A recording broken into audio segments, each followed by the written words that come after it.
নমস্কার, কেমন আছেন সবাই? আমার আরেকটি নতুন ভিডিওতে আপনাদের সকলকে স্বাগত জানাই। বাড়ির গোপাল পুজোয় কী করলাম না করলাম সেই নিয়ে আজকের ভিডিও। আশা করি আপনাদের দেখতে অনেক ভালো লাগবে। জন্মাষ্টমীর প্রস্তুতি শুরু হয়ে গেছিল তার দুদিন আগে থেকেই। এটা জন্মাষ্টমীর আগের দিনের ভিডিও। তখন বাজে ওই সন্ধে 9টা নাগাদ। আমি গোপালের জন্য বানিয়ে নিচ্ছিলাম নারকেল নাড়ু, তিলের নাড়ু। জন্মাষ্টমীর প্রস্তুতি শুরু হয়ে যায় এক সপ্তাহ আগে থেকে। জন্মাষ্টমীটা আমার কাছে অনেকটা আনন্দের। গোপালের জন্মদিন বলে কথা।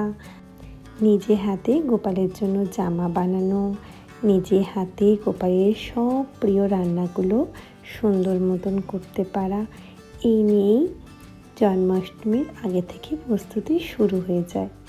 এখন আমি বানিয়ে নিচ্ছি মালপোয়া। গোপালের একটি প্রিয় ভোগ বলা যেতে পারে।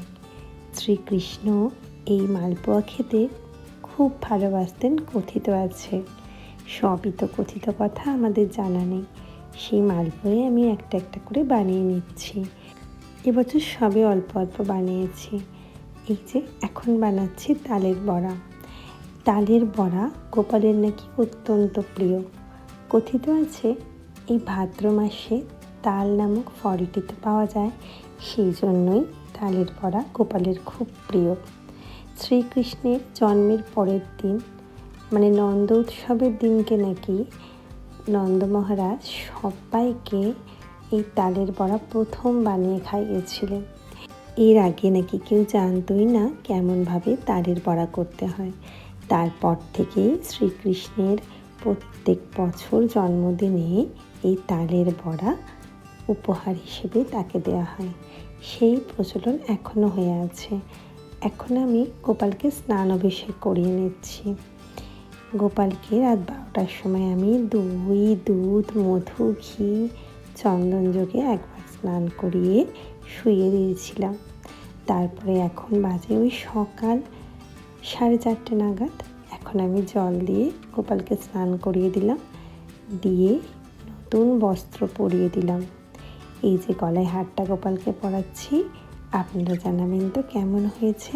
এবার খুব ইচ্ছা করছিল আমার গোপু সোনাকে একটা গোলাপের মালা পরাতে, তাই এই গোলাপের মালা। জানেন এখন না এই গোলাপগুলোয় কোনো রকম সুবাস নেই। কদিন ধরে প্রচণ্ড বৃষ্টি হয়, তেমন ফুলও মার্কেটে পাওয়া যাচ্ছে না। এই যে গোপালদের আমার সুন্দর মতন সাজানো হয়ে গেছে। চলুন আপনাদের সাথে একটু শেয়ার করি আমার ঠাকুর ঘরে সমস্ত ঠাকুরদের কেমন লাগছে। এই যে আমার ননী সোনা, কেশব সোনা, আর মাঝখানে বসে আছে আমার গোপু সোনা, আর তার পাশে মাধব সোনা আর ননী সোনা, আর এই যে আমার রাধাকৃষ্ণের যুগল মূর্তি। কেমন হয়েছে জানাবেন কিন্তু আপনাদের সাজটা। আর কৃষ্ণ, আর এই আমার ছোট্ট ঠাকুর ঘর। আপনাদের সাথে সব ঠাকুরদের শেয়ার করে দিলাম। এবারে আমি গোপালকে একটু মাখন দিয়ে ভোগ নিবেদন করলাম সকালে। গোপালের তো খুব প্রিয় মাখন, সেই জন্য। তারপরে চলে এলাম রান্নাঘরে রান্না করার জন্য। গোপালের প্রিয় প্রিয় রান্নাগুলো আজকে করব। এখানে আমি মুগের ডাল ভেজে নিচ্ছি খিচুড়ির জন্য। আর এখানে আমার মা বাবা সকালে চলে এসছেন। আর এসছে আমার ভাইপো। আমার ভাইপো বেশ কিছু বছর পরে এবছর জন্মাষ্টমীতে এসছে। ওরা তো আগ্রায় থাকে, সেই কারণে। আর আমি এখন ধোকার ডালনা বানাচ্ছি। সকালের ভোগেতে আমি গোপালকে মাখন মিছরি দেওয়ার পরে দিয়েছিলাম চিড়ের পোলাও। সকাল 8টা নাগাদ চিড়ের পোলাও দিয়ে দিয়েছি। তারপরে এক এক করে সব রান্নাগুলো আমি তৈরি করে নিচ্ছি। এখানে আমি আলুর দম বানাচ্ছি। আর এইটা কি জানি কি বানাচ্ছিলাম, এখন মনে পড়ছে না। ফুলকপি না হলে চানা মশলা কোনো একটা হবে দুটোর মধ্যে। আর এখানে আমার বাবা পনির কেটে দিচ্ছে, আর মা ময়দা মেখে রেডি করে দিয়েছে। এখানে আমি মটর পনির বানাবো আজকে, সেই জন্য পনিরগুলোকে ভেজে নিচ্ছিলাম। আর এই গল্প করতে করতে এই প্রথম আমার দেখা জন্মাষ্টমীতে একটুও বৃষ্টি হলো না। কি জানি আমাদের এখানে হয়তো হয়নি, অন্য জায়গায় হয়তো হয়েছে। যাই হোক, এই যে হারটা আমি এখন গোপুসোনাকে পরাচ্ছি, ওটা আমার ননদ মানে গোপুসোনার পিসিমণি গোপুসোনাকে গিফট করেছে। এখানে আমি একটু ফুল দিয়ে সব ঠাকুরগুলোকে সাজিয়ে দিচ্ছি। কাল রাত্রে গোপুসোনার জন্য এই চকলেট কেকটা বানিয়েছি। এবছর আর ক্রিম দিয়ে কোনো রকম কেক বানাইনি, আসলে সময়ই পাইনি, এটাই হচ্ছে ব্যাপার। আজ রান্না কী করেছি সেগুলো একটু বলি চলুন। পটল ভাজা, বেগুন ভাজা, ফুলকপির রোস্ট, এখানে আছে খিচুড়ি, ওখানে আছে চানা মশলা, আচ্ছা এটা হচ্ছে আলুর দম, আর বানিয়েছি কি এই যে এখানে ধোকা ভেজে রেখে দিয়েছি, এটা হচ্ছে সিমুইয়ের পায়েস, চাটনি, আর এই যে কেক। চলুন কেকটা এবারে খুলে গোপুসোনার সামনে সাজিয়ে রেখে আসি। কেকটা কালকে রাত্রে বানিয়েছি, তাই এখন ঠান্ডা হয়ে গেছে, খোলাই যাবে ইজিলি, কোনো ব্যাপার না, কারণ পুরো ঠান্ডা হয়ে গেছে কেকটা। গোপুসোনার জন্য এই প্রথম বছর আমি ক্রিম কেক বানালাম না, সময় পাইনি জানি না একদম।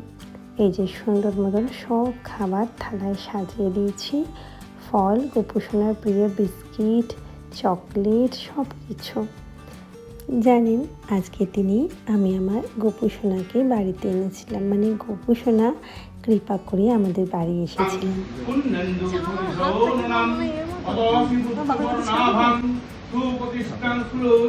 সবাইকে দেখে দিচ্ছি। দিদা, মামা,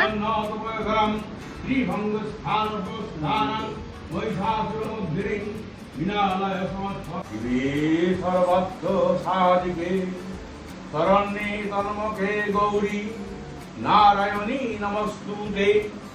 এতে গন্ধপুষ্পে ওম সরস্বত্যৈ নমঃ, কার্তিকায় নমঃ, গণপতয়ে নমঃ, শিব মহাসিংহায় নমঃ, ওম নবদ্বীপ বাসিন্নৈ ওম হ্রিং হবে ভাগিনে হস্তে হবে তোমার মরণ। এত বলি ঋষিবা সভা ত্যাগ করিল, নারদের কথা শুনি কংস ভীত হইল। পরদিন কংস রাজা বসিয়া সভায় পাত্র মিত্রে ডেকে বলে, কি হবে নারী হত্যা করো রাজা, কিসের কারণে? ধর্মশাস্ত্র বিশারদ। আজকে সব ভিডিও আমার ননদের মেয়ে করে দিয়েছে। ওরা আবার জানেন তো এই ভিডিও ফটো তুলতে খুব ন্যাক, ও খুব বলে মাইমা ফটো তুলে দেবো, ভিডিও করে দেবো, খুব ভালো লাগে নাকি এসব করতে। তা আজকের ভিডিওটা কেমন লাগলো আপনারা কিন্তু জানাতে ভুলবেন না। সবাই ভালো থাকবেন ভগবানের কৃপায়।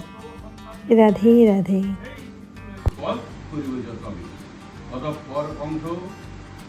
অতঃপর কংস বসুদেব দেবকীরে বন্দি করে রাখি দিল লৌহ কারাগারে। দিবা নিশি কান্দে তারা